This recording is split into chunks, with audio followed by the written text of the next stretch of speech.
Nurse और driver चाहिए ये गाड़ी में, एम्बुलेंस में। अभी फिलहाल ये गाड़ी नया आया है, किसी ने चलाया नहीं ये गाड़ी, अभी नया आया है, कोई ड्राइवर नहीं है इसका। तो सही है, नर्स एक और ड्राइवर। तो ड्राइवर और नर्स का सैलरी सेम होगा, रहना है उसमें और रोड में रहना है।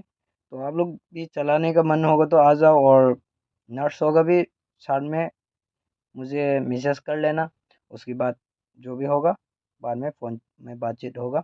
उसके बाद यहाँ पे क्या है कि अभी ये देख लो, पूरा सेटअप नया है, कोई किसी ने हाथ नहीं लगाया है, नया चाहिए इसमें, हेल्पर भी चाहिए। और उसके बाद नर्स तो ज़रूर चाहिए और ड्राइवर भी ज़रूर चाहिए। 3 दिन के अंदर में आप लोग कांटेक्ट कर सकता है, तो इतना जल्दी हो सकता है उतना जल्दी कांटेक्ट कर लीजिएगा, मुझे मैसेज कर देना। तो मैं आप लोग को मैसेज का जवाब दे दूँगा। तो आप लोग कहाँ पे आना है, कहाँ पे है, ये चेन्नई में है।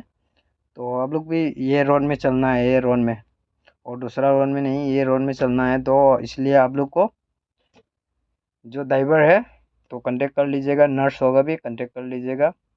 जो भी बात होगा फ़ोन में बात होगा। तो सैलरी भी अच्छा खासी देगा, तो आप लोग भी ट्राई कर लेना।